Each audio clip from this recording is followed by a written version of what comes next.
deepest fear is that we are powerful beyond measure. I will live every day as if there were a microphone tucked under my tongue. It's great to get in the game, but don't get in the game until you understand the rules, till you're an insider. Your life changes when you begin having a different conversation in your head. What we need to do in radically deep problems is propose radically visionary solutions. Because the people who are crazy enough to think they can change the world are the ones who do.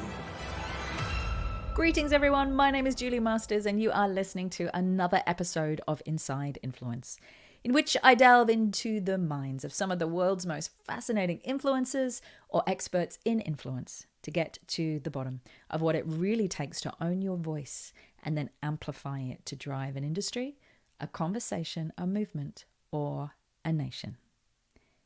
Now, as the Inside Influence team and I take a short break to refuel our collective batteries over summer or winter, depending on where you are in the world, we've got you covered.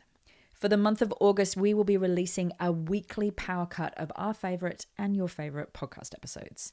These will be a short powerhouse version containing some of our favorite moments and our favorite guests from the podcast, all to keep you fueled and showing up at the next level. Our second PowerCut episode is with Brendan Kane. Brendan is a digital strategist for Fortune 500 corporations all across the world, not to mention leading celebrities. He is the former vice president of digital for Paramount Pictures, and his current client list reads like a who's who, including Taylor Swift, Rihanna, Charles Barkley, Adriana Lima, and brands including Disney, Fox, NBC, Netflix, Xbox, and LinkedIn. He is also the best-selling author of 2 epic books. The first one, 1 million followers, How I Built a Massive Social Following in 30 Days. And his second and most recent, HookPoint, How to Stand Out in a 3-Second World. In this episode, you're going to hear us diving into the power of the 3-second rule when it comes to standing out online or on social media, plus exactly what those 3 seconds needs to contain. A peek behind the curtain into his own viral content engineering process. This one is huge. It is basically a blueprint that, to date, has generated his clients over 100 million followers and 50 billion views.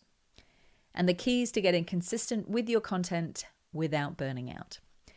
If you enjoyed this PowerCut episode and want to jump into our full conversation, and believe me, it's so worth doing, there was more information than we could ever squeeze into a PowerCut here, then jump onto my website, juliemasters.com. It's episode 134, or tune in at any of your favorite podcast places.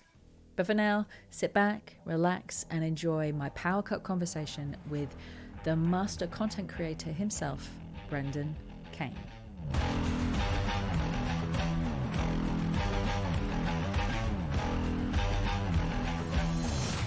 We have a viral content engineering process that we've developed over 6 years that's represented how we've generated 50 billion views and over 100 million followers. And the core fundamental starting point is research.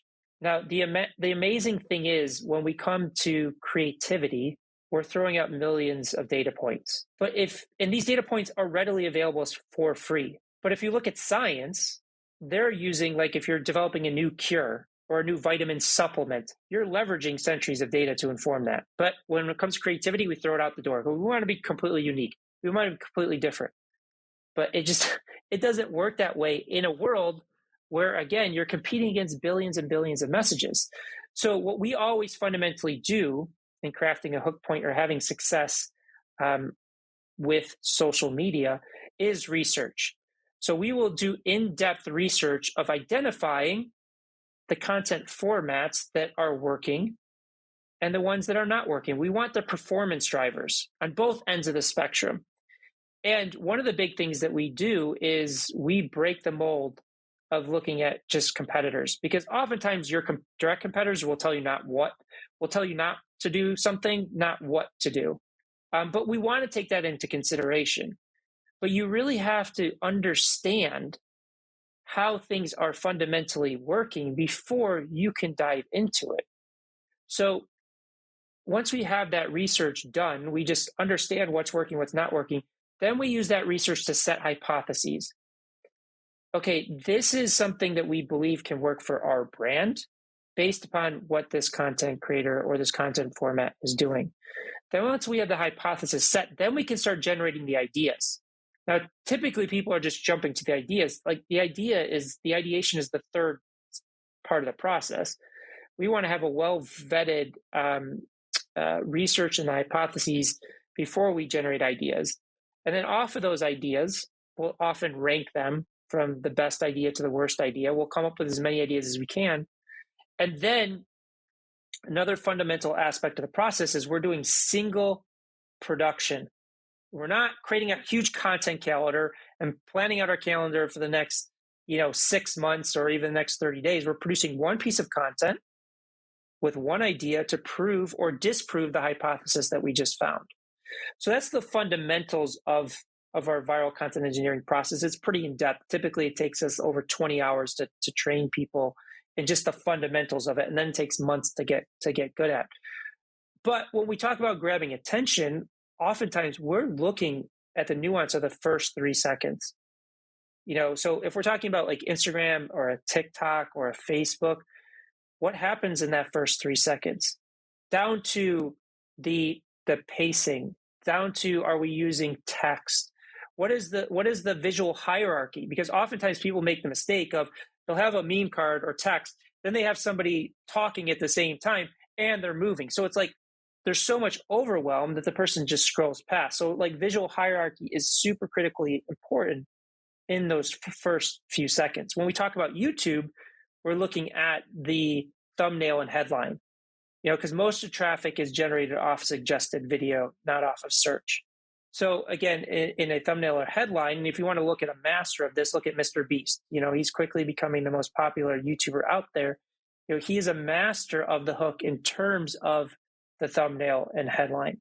But I want to say something. We're not talking about clickbait here, because algorithms and people have become too smart for that. That's where you have to hold the attention of the audience, because if you don't hold the attention, people are leaving, the algorithms catch on to that, and your content's automatically going to fall flat. So yes, we want to put a lot of intent into those first few seconds, but it has to correlate to the story we're telling. So to give you an example of like a video that we did, or a few videos, we found there was an old adage of don't sweat the small stuff. So we found an inspirational or a motivational video that we reacted to, and we said, sweat the small stuff. So we subverted expectations to that. Another one that we subverted expectation was that in big caps, it said, warning, safety is dangerous. And then we broke down the video of why oftentimes playing it too safe doesn't lead to the ultimate success or outcome that you're looking for.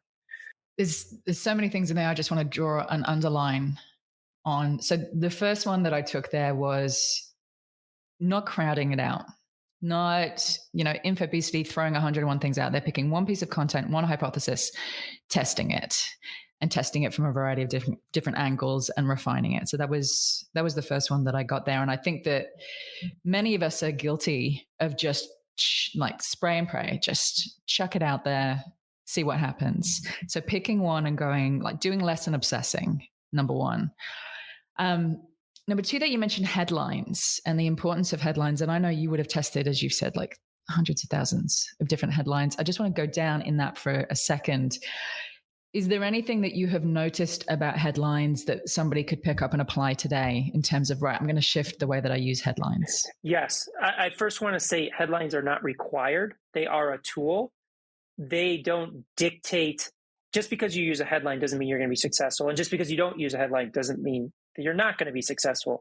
But you have to set the expectation for the viewer of what they're going to get with the video. And it has to be a valuable value or substance. So where typically people are going wrong with this is they're saying the same thing in the same way as everybody else. So for example, if we're going to do a video on meditation, you type meditation into Google, you're going to get 10 billion results. It's been around for thousands of years. So if you're going to use a headline that says, meditation is the key to stillness, or meditation is the key to being content, or is a tool for anxiety, the minute I see that, I automatically know what the content's about, even if you have a different perspective. It's you're saying the same thing as everybody else. So it's like, why do I need to sit here and watch this when I've already know that? So again, and I'm not saying you use this all the time, but subverting expectations can be a tool. We don't use it all the time, but we've been successful with it. An example of taking that is you could have like a headline that says meditation is a scam. And that's a different perspective.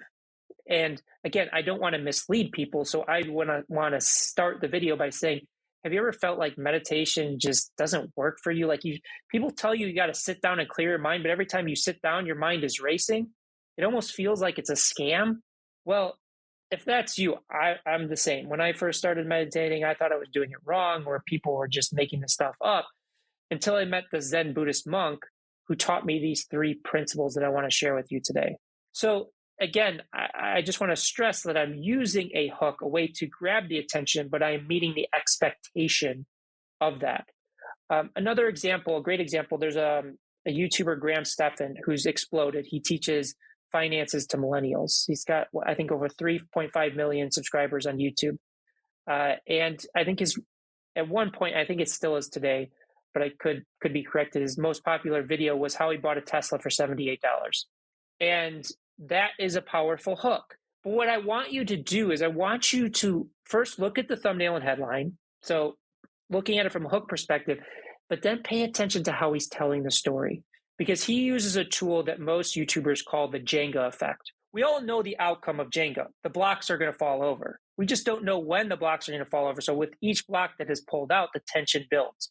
So that's how they tell stories. So if you watch that Graham Stephan video, he doesn't tell you how exactly he bought the Tesla for $78 in terms of the math of it until like 8 minutes into the video. But that doesn't mean he's filling it with fluff. He's telling a great story about why he came up with the idea, the process of figuring it out and that. But what he's doing, he's building retention of the audience. And there's a lot of misinformation about the algorithms. One of the biggest myths is they say, well, the algorithms are suppressing their reach so I can pay for it. That's simply not true, because if that was true, nobody would ever go viral.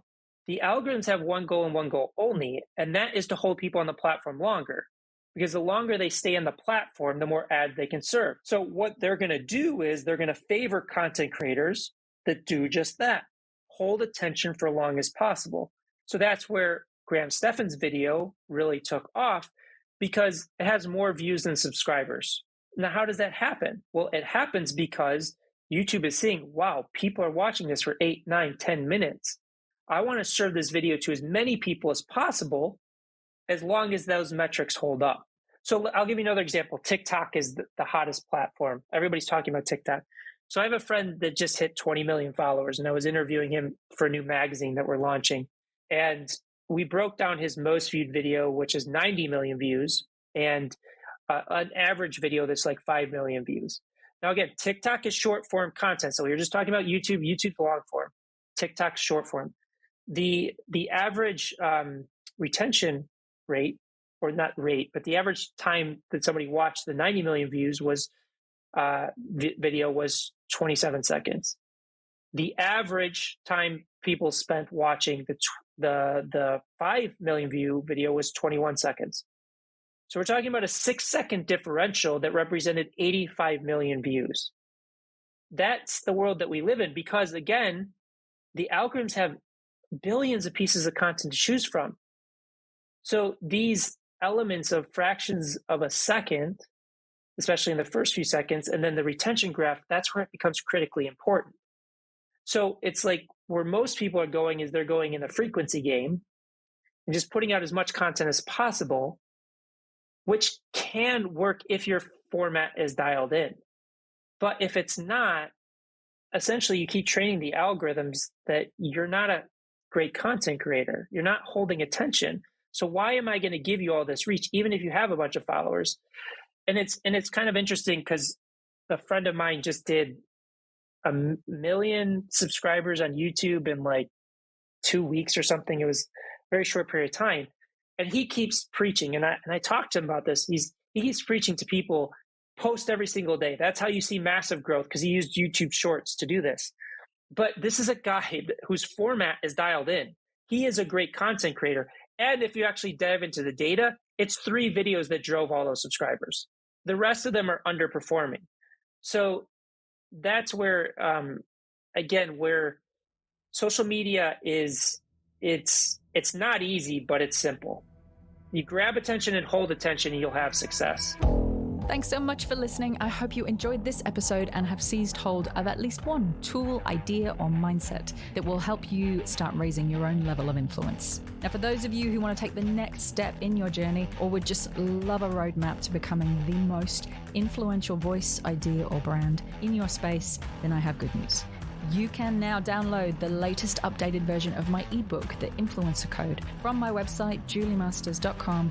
Also, there's a link in the show notes. Just pop in your email address, and I promise I will not spam you, but it is jam-packed full of ideas, tools, and case studies that I have come across in my now 20 plus years of doing this work. Not to mention the 7 areas and 7 core questions that I have found to be hands down the most valuable when it comes to immediately lifting your ability to make an impact. Download it, keep it, share it, juice it for all it is worth. I hope it makes a massive difference in both your career and your business. Thank you always to my co-founder and the main brain behind this podcast, Lauren Kelly. You kick my butt in all the right ways. Thank you for making it happen. And if you did enjoy the show, then we would love you to share this podcast and leave us a review on iTunes, Google, Stitcher, whatever your platform of choice happens to be. And don't forget to subscribe to make sure that you never miss an episode.